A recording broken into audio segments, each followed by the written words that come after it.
नमस्कार, मैं हूँ मनविंदर। आप सभी राष्ट्रवादियों का एमबीएन नेटवर्क में एक बार फिर से बहुत-बहुत स्वागत है। और ममता बनर्जी की मुश्किलें किस कदर बढ़ चुकी हैं, इसका कभी अंदाज़ खुद ममता बनर्जी को भी नहीं रहा होगा। सिंबल हाथ में नहीं, फंड हाथ में नहीं, अब शुभेंदु अधिकारी ने एकदम योगी मॉडल अडॉप्ट कर लिया है। बुलडोज़र के साथ-साथ एंटी रोमियो स्क्वाड भी सड़कों पर दिखाई दे रहा है। लेकिन आरजीकर में एक नया खुलासा हुआ है, जो ममता की मुश्किल ही नहीं बढ़ाएगा, ये ममता की भारी बेइज्जती भी करवाएगा। तो इसे समझते हैं। आगे बढ़ने से पहले आपसे मेरा वही आग्रह, वही निवेदन, चैनल को सब्सक्राइब कर लीजिए और वीडियो को जल्दी से लाइक कर लीजिए। कोलकाता से अगेन मेरे साथ जुड़ चुके हैं उदय भानु बनर्जी सर। बहुत-बहुत स्वागत है उदय सर, नमस्कार। नमस्कार मनविंदर जी, नमस्कार आपके सारे दर्शकों को भी। तो उदय सर, हम बुलडोजर और एंटी रोमियो स्क्वाड की भी बात करेंगे, लेकिन ममता बनर्जी ने ये क्या किया? आरजीकर में जिस बेटी के साथ कुत्सित कृत्य हुआ, उसका बिसरा कैसे इन्होंने बदलवा दिया? This is really very shocking. Madam, जब घर के आदमी जो है, अगर घर वाला इस पे इन्वॉल्व है तो ममता बनर्जी क्यों नहीं करेंगे? ये सारे प्लान करके इन्होंने पूरा ये मर्डर कराया था, साथ में दुष्कर्म भी कराया था। कैसे, ये सवाल आता है।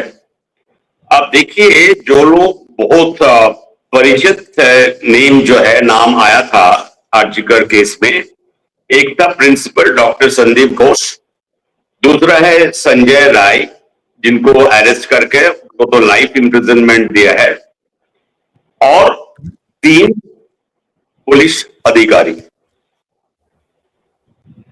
अब बताइए, शुभेंदु अधिकारी आते ही जो है 3 पुलिस ऑफिसर को सस्पेंड किए। विनीत गोयल जो कमिश्नर पुलिस थे उस टाइम में, उसके बाद अभिषेक गुप्ता जो डीसीपी थे, और डीसी नॉर्थ इंदिरा मुखर्जी। ऐसे आप नहीं कर सकते किसी को सस्पेंड। उसके पीछे कोई प्राइमा फेसिया केस होगा या कोई सबूत होगा तभी, और इनके साथ कैसी इन्वॉल्वमेंट है इन लोगों को, उसीलिए किया और सस्पेंड करके, बल्कि सीबीआई के हाथ में एक मजबूत एक कार्रवाई करने के लिए, इंटरोगेशन करने के लिए इनको मौका दिया सीबीआई को। दूसरी बात क्या हुई, रत्ना देवनाथ जो इस दुर्भाग्य जो डॉक्टर जिनकी मां है, उन्होंने एक बहुत बढ़िया रेफरेंस दिया। रेफरेंस आपको याद होगा, जब सीबीआई का केस, आरजीकर केस को सुप्रीम कोर्ट में सुओ मोटो कॉग्निजेंस लिए थे, संज्ञान अपने आप लिए थे इस रेप केस को लेकर के, क्योंकि उस टाइम में पूरे देश विदेश सब जगह पे, सड़क पे लोग उतर आए थे। ऐसे कुकर्म हुआ था उनके साथ। सीबीआई 3 दिन के अंदर सुप्रीम कोर्ट में चीफ जस्टिस उस टाइम में डीवाई चंद्रचूड़ के पास एक बंद लिफाफा में इनिशियल रिपोर्ट दिए थे। अब उस रिपोर्ट में एक जगह पे है, क्योंकि बाद में वो सारे रिपोर्ट जो है वो कलकत्ता हाईकोर्ट में आया, और जो मूल जो इनके पेरेंट्स जो बार बार दरवाजा खटखटा रहे कोर्ट का, तो नेचुरली उनके तरफ से भी सर्टिफाइड कॉपी को लेकर के मांग की, तो कोर्ट एज पर कानून उनको सर्टिफाइड कॉपी दिया गया। सारे जितने पॉडकास्ट में मैं विस्तारित में जानकारी दे रहा हूं, उस पर लिखा, जब इनकी पोस्टमार्टम हुई इस लेडी डॉक्टर की, उसके बाद उस टाइम में उसका विसेरा सैंपल कलेक्ट, ये कोई भी रेप या अननोन डेथ केसेस में, यूडी केस बोलते हैं, उसमें पुलिस पोस्टमार्टम करते हैं, उसके बाद सारे सैंपल प्रिजर्व करके लगते हैं फॉरेंसिक जांच के लिए, और उसका तुरंत जो है विदिन 10 घंटे के अंदर उसको फॉरेंसिक लैब में भेजा जाता है। अब बताइए, इतना बड़ा कांड में क्या पुलिस को इतना तक मालूम नहीं था? सैंपल उस मॉर्चुरी में, मतलब मॉर्ग में जो है, पोस्टमार्टम के बाद जहां पे डेड बॉडी रखी जाती है, वहां पे 3 दिन तक रहेगा। वो भी सारे सैंपल, जो सबसे बड़ी चीज, क्योंकि उससे पता चलता है रात में क्या खाना खाए, कौन सा मेडिसिन लेते हैं, क्या हुआ था नहीं हुआ था, बहुत सारे चीज, सारे ऑर्गन से एविडेंस मिलते हैं। लेकिन इसका कोई एक्सप्लेनेशन सीबीआई ने नहीं दिया थी रिपोर्ट में। उन्होंने सिर्फ इतना ही बोले कि 3 दिन के बाद ये स्टेट फॉरेंसिक लेबोरेटरी में भेजा गया।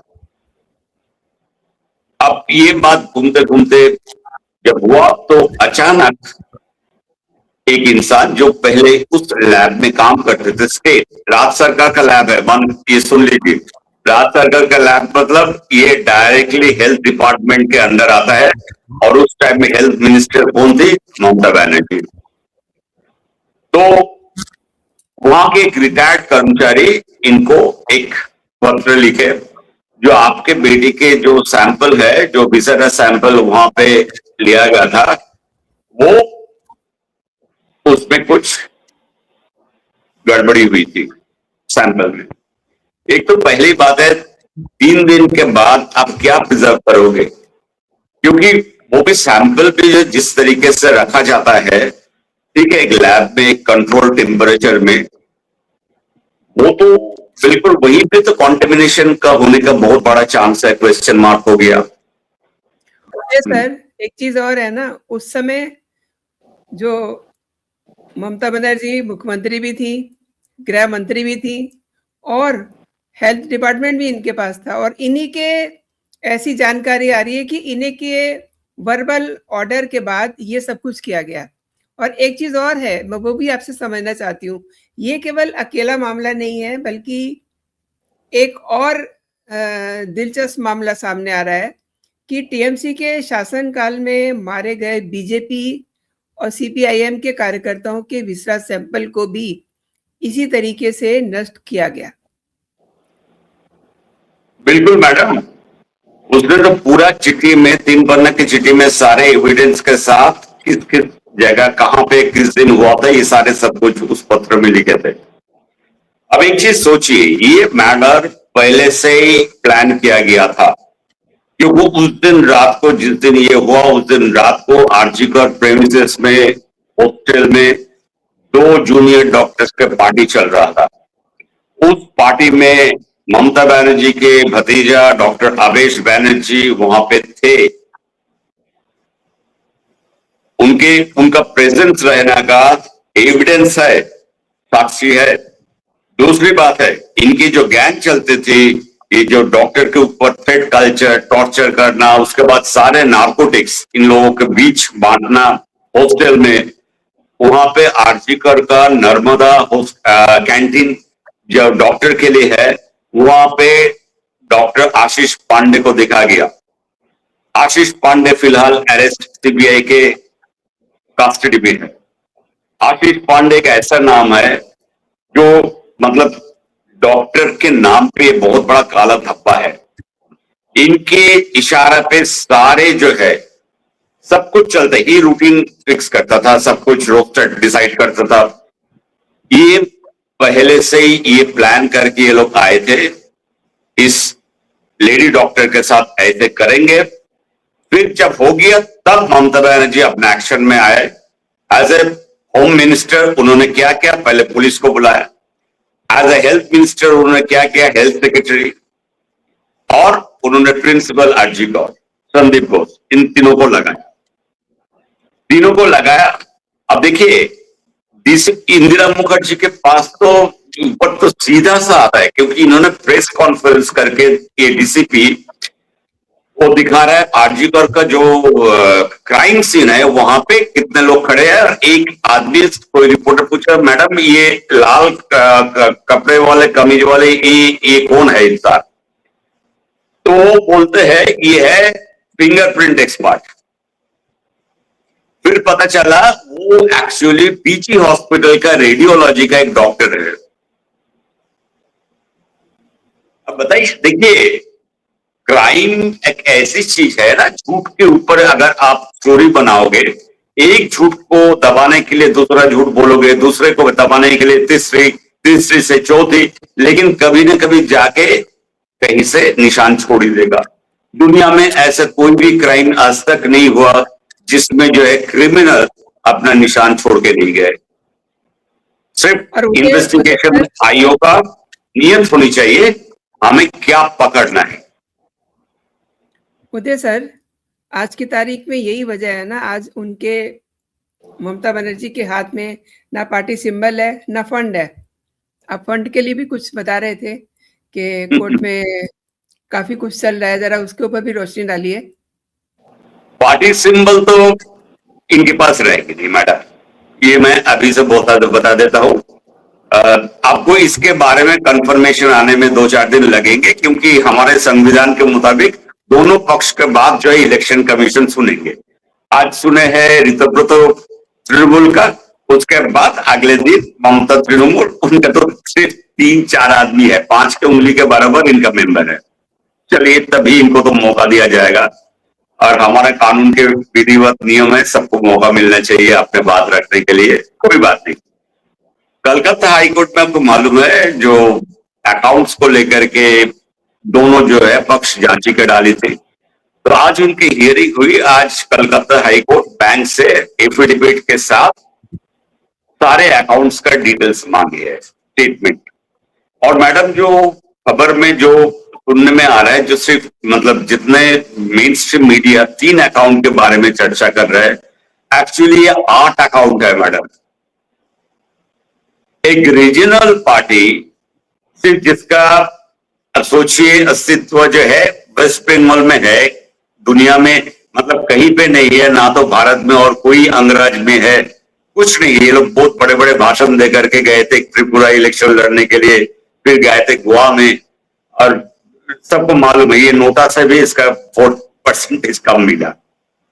तो कोई बात नहीं, तो ये बोला। और दूसरी बात है, कोर्ट अब बोला पुलिस को आपके इन्वेस्टिगेशन का क्या प्रोग्रेस है, वो प्रोग्रेस रिपोर्ट जो है आपको 7 जुलाई 7 या 8 जुलाई को कोर्ट में देनी पड़ेगी। तो अब क्या हो गया, अभी देखिए, इतना कोई सिंबल लेकर के इतना लड़ाई नहीं है। लड़ाई जो है तृणमूल के मतलब है चोर, और जितने चोर बदमाश जो वेस्ट बंगाल में है सब तृणमूली है। एक के बाद एक आपके सामने आ रहे हैं ना, ये हम नहीं बोल रहे हैं। तो लड़ाई है उस पैसा को लेकर के, जो मिल बांट के कैसे उसको भाग मतलब बंटवारा में जा रहा है। और बिल्कुल जैसे आप हिंदी फिल्म में जैसे माफिया डॉन ऐसे फिल्में देखते हैं ना, 2 डॉनों के बीच, डॉन के जो अंदर काम करते थे उनके बीच लड़ाई हो गया, फिर एक जाके डॉन को मार दिया, फिर वो डॉन बन गया। ऐसे ही चीज हो रहा है तृणमूल के अंदर। और उदय सर, अब देखिए ना, शुभेंदु अधिकारी एकदम योगी मॉडल पर चल रहे हैं। मतलब सड़कों पे बुलडोजर और एंटी रोमियो स्क्वाड दिखाई दे रहा है, मतलब बिल्कुल गुंडागर्दी एकदम खत्म। मैडम, भाजपा के इलेक्शन के दौरान एक बहुत बड़ा जो मुद्दा था वो है नारी सुरक्षा, जिनको लेकर के हमारे आदरणीय प्रधानमंत्री जी बोलते थे, अमित शाह जी बोलते थे, और जितने बीजेपी का जितना स्टार कैंपेनर है, जैसे योगी महाराज, राजनाथ सिंह, ये सारे लोग जब आते थे, शिवराज सिंह चौहान आते थे, तो इनके भाषण में एक मुद्दा तो पक्का हर एक भाषण में आप देखिएगा वो है नारी सुरक्षा। और इस मुद्दे को लेकर के कितना सीरियस था गवर्नमेंट, वो आज पता चल गया। एक तो है भाषण में आप कुछ भी बोलिए, इलेक्शन कैंपेन में कुछ भी बोलिए, वो उसका वेब में कौन याद रखता है, क्या करता है, फिर इंसान भूल जाते हैं। 4 मई और आज है 1 जुलाई, मतलब 2 महीने के अंदर शुभेंदु ने आज ऐलान किया, मतलब प्रेस कॉन्फ्रेंस करके एक दुर्गा वाहिनी इन्होंने स्क्वाड खड़ा किया, जो सिर्फ और सिर्फ नारी सुरक्षा के लिए ये बैटालियन बन रहा है। इसका पैसा हम तो सुनकर मतलब इसका पैसा भी जो है केंद्रीय सरकार दिए थे आज से 7 साल पहले, जो नारी सुरक्षा के लिए हर एक थाना में, हर एक पंचायत थाना में, कमिश्नरेट में एक महिलाओं के लिए हेल्प डेस्क, बिल्कुल उसमें महिला ऑफिसर रहेंगे, कांस्टेबल रहेंगे, जिसमें कोई भी महिला अपना बात खुल के रख सकते हैं। और ये 24 आवर्स के जो है हेल्प डेस्क, जिनके पैसा केंद्रीय सरकार दिए थे, मतलब ये गृह मंत्री का पैसा है, मंत्रालय का पैसा स्टेट को दिए, लेकिन इन्होंने कुछ किया नहीं। और फिर नतीजे हमने देखे 15 साल में कितने रेप, कितने मतलब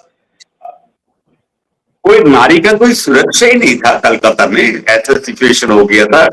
आज के दिन में देखिए मतलब नारी कितना आगे बढ़ चुके हैं सारी चीज में, उनके नौकरी में, प्रोफेशनल कोई भी प्रोफेशन लीजिए उसमें भागीदारी कितना बढ़ गया है।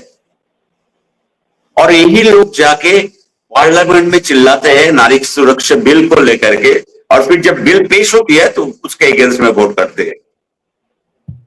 और देखिए उदय सर, संदेश खाली को हम कैसे भूल सकते हैं। जिस समय देश भर से जो महिला संगठन थे वो संदेश खाली जाने के लिए आगे बढ़ रहे थे, तो ममता की पुलिस ने उस समय उनको रोक दिया था। ममता बनर्जी खुद कभी संदेश खाली गए नहीं। As a sitting chief minister, जहां पे उतना बड़ा कांड हुआ, ठीक है, वहां पे खुद एक बार जाके वहां पे नहीं गए थे। आज आप सड़क पे उसका नतीजा देख रहे हैं ना, ये जो अंडा चल रहा है, फेंका जा रहा है, टमाटर फेंका जा रहा है, कौन लोग फेंक रहे हैं? ये हमारे आपके घर के बहू बेटियां है, इनके ऊपर इतने अत्याचार हुए, तो वही है, उसी का एक प्रकाश है। कोई ऑर्गेनाइज गैंग या कोई भाजपा के कोई कर्मचारी या मेंबर जाके अंडा टमाटर फेंकने के क्या जरूरत है बताइए? 208 सीट इनके पास है, तो ये अपना कार्यकर्ता को लगा देंगे, जाओ सड़क पे उतार के फेंको। और मैया मोइत्रा क्या कह रही हैं? अरे मेरी तो सुरक्षा नहीं हो रही, मैंने फला को फोन किया, मैंने उसको ये कहा वो कहा। और उस समय ये चुपचाप मुंह में दही जमा के बैठी हुई थी मैया मोइत्रा। अब देखिए अब कैसे चेहरे की हवाइयां उड़ी हुई जब खुद पे अंडे, टमाटर, बैंगन फेंके गए। मैडम, नारी सुरक्षा बिल जब पार्लियामेंट में पेश हुई, मैं दर्शकों को कहूंगा, उस पर तो काफी डिबेट हुई थी ना, दोनों पक्ष का, सरकार पक्ष, विपक्ष, दोनों पक्ष का। आप जाके एक बार महुआ मोइत्रा का स्पीच उसमें सुन ली, बिल्कुल, तब आपको पता चलेगा जो ये लोग कितने दोगलापन, ये सागरिका घोष, ये सारे जो है ना दोगलापन।